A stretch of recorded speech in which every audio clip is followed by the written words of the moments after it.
What's new, fat hay?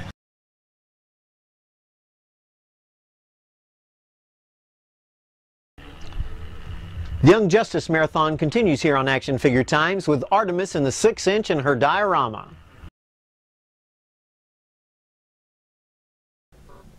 Hi, I'm Doc Owen with Action Figure Times. We're continuing with our Young Justice Marathon. Today we're going to be looking at one of the 6-inch figures, these highly articulated figures that come in diorama set from Mattel.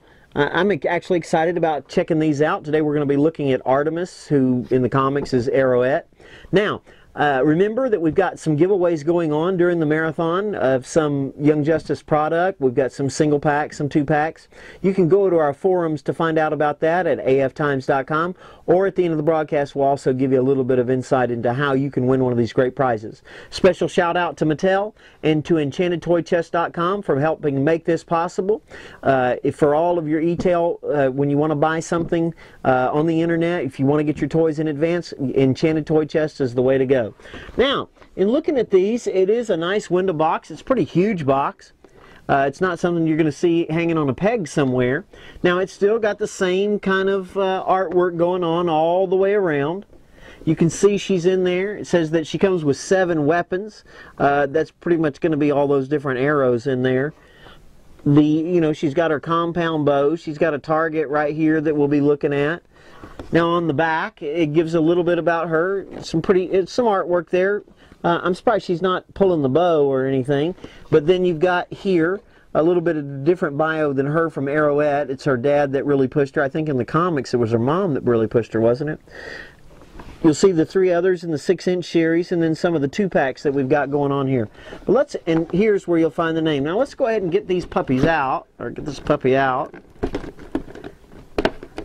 You know, I don't understand why they just didn't go with Arrowette instead of trying to use one of Wonder Woman's friends' name as a... Whoops. It comes right out just that easy. I hope I didn't break anything. All right. As we pull this out, it is a 2-piece base. And let's pull this out of here. And okay, that ought to release the base. All right. So we've got a little bit of a tube right here, which is we're going to be able to put our arrows in. This is in 2 pieces. It's going to fit together just like that. That looks like it could be a weapons rack or something like that. Pretty cool arrow, or a pretty cool target. That's kind of neat. It looks like it's got a couple breaks in it and stuff like that. It does not look like, well, you could actually probably remove it. Okay, so we've got her out of the package. We see that she comes with the 4 arrows that are in the package. That one's really slightly warped. We see she has a bow here, and this arrow actually detaches. Now, I can't really tell what kind of arrows they are. I thought they were stun arrows or something like that. But you see the little pegs that they have on the top? You can actually, there's holes inside the target so that you can stick those in there. I think it would have been really cool to make an arrow where it made it look like it split, and so she had just split the arrow. Now, this little tube is actually clear and empty, so you can actually put the arrows in there. One thing I noticed on the artwork on the back is that originally, and I don't remember what they look like at Toy Fair, but originally, at least in this artwork, this was actually painted kind of a lime green color. This is okay with me. I think the lime color would have actually taken a little bit away from it. Now here's the 2 pegs. I'm assuming this is like a bow rest or something like that. Now they call her a highly articulated figure, and so as we look at this figure, I want to see if it's really highly articulated. One thing I see that's not often articulated on our figures is her hair. Her hair is articulated. Now she does have a quiver on here. The arrows are non-removable, but the quiver itself is removable. You can pop it right off and it'll come off. Now she has a shoulder joint. She has a bicep turn. She's got a elbow joint, and her wrists will turn. That's the same on both sides. We've got her leg right here. She cannot quite Jean-Claude Van Damme. You can see she can't quite get down there. And when I first started using her, her hip was so tight. I mean, it almost felt like it wasn't going to open. Now, her knees feel kind of flimsy. A little bit. At first I thought that they were kind of the double jointed knees, but it's not. It's a regular knee. She does have a thigh twist, and she's got an ankle joint, sort of. And her feet, now her feet don't twist sideways. Okay, so I'll let you determine whether that's highly articulated or not. She's got the little arrow on her head, on her chest. It's decent looking paint from what I can tell. You'll be able to look at it a little bit more close up. She's got her belt right there. Then she has this kind of, looks like a knife sheath on the side, but there's no knife to go with it, so I'm not exactly sure what it's about. Now, she will hold her bow without the use of the plastic things like she had inside of there.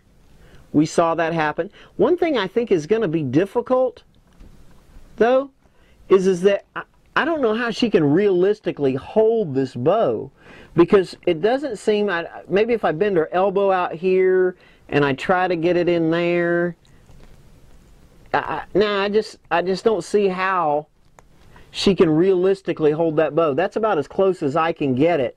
I know some of you all are extremely creative. I guess you can kind of go that direction like that. But that's about as close as, and see her, she just popped out of her hand. Maybe with extra joints we could have done a little bit better, and I do wish we could do that. Now here's the thing that I find really bizarre, extremely bizarre actually, and stupid if you would, is the fact that there are no pegs. She has holes for pegs in her shoes, but there are no pegs for her to stand on her own base. That just does not make sense to me. In fact, I'm gonna ask that question when I get a chance, is why? Why were there not bases? And again, you see it's already turning in there. So there you have it. This is Artemis, or Arrowette, depends on who you want to call. And so let's go ahead and take a look at her close up.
So here we are looking at Artemis up close.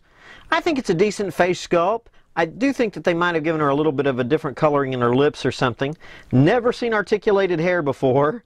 Whee, I'm falling. Now her quiver does come off. It pops off right there. And guys, you're going to have to put it down through the center of her breast if you want to keep it on there. And girls, decent looking quiver. She's got a nice looking belt. Those look good. She's got her arm protectors. She does have a shoulder joint, bicep, elbow, and wrist. As you see going down the pants, she's got some nice paint apps and things like there.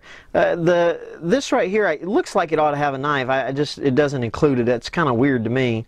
There's the knee pad that kind of shows her knee joint. That's kind of neat. There she's got the ankle joint. She does need double elbows, I believe, in order to use the bow. Now, and speaking of the bow, so here you have her compound bow. You can see how the arrows fit right in there. You don't have to worry them falling out like some of the other ones before. And she's got several different ones here that you can put into the target to simulate, you know, her shooting the arrows. Those are kind of neat. Well, there you have it. Your look at Artemis up close and personal. This is Doc Owen reminding you to be extraordinary. Hey, remember, with all of our stuff, you can go to our site at aftimes.com, click on the article, and you can see pictures up close in addition to the video. Not only that, stay tuned. We're going to explain to you where to go so that you can find out how to win some great product here during Young Justice Marathon, such as some of the single packs and the 2-packs and things. We've got some exciting contests going on. We really appreciate EnchantedToyChest.com helping make that possible. Well, this is Doc Owen reminding you to subscribe. Tell all your friends about us, and we're looking out for you. We'll see you tomorrow. Hi, I'm Doc Owen with Action Figure Times. We hope you're enjoying the Young Justice Marathon. Now, as you know, at AF Times, we like to give away stuff. Every week, Prize Monkey's giving something away in the Prize Monkey Palace. But in honor of the marathon, we're going to be giving away this 2-pack, Aquaman and Aqualad, that I know you're going to want to have. Now, in order to win, you actually have to become a member of our forums. Once you do, right after the community section will be something that shows up, and it'll say Prize Monkey Palace. Now, in there, you'll find a thread, and it'll talk about Doc's Capture the Caption contest for Young Justice Marathon. There'll be 2 pictures there that you have to write a caption to. Whoever has the most entertaining, the most hilarious captions, you'll win the contest, and we'll send this directly to your home postage page. Now, you have between now and September 4th at 12 midnight Pacific Standard Time in order to participate in the contest. Now, you do have to join our forums, but it's not hard. It's just simple math, and then you get a chance that you can win this and see some really great stuff. We'll announce the winner on Monday, September 5th. I hope you win. I also want to thank EnchantedToyChest.com for providing all these very, very cool prizes. In addition, I want to remind you that during Young Justice Marathon, we're going to have some exclusive reveals that you're not going to want to miss. Some really exciting news, plus comments from Bill Beneke, and Mike Guarneri is actually going to give us a romp through how to make a toy. We'll see you tomorrow on Action Figure Times.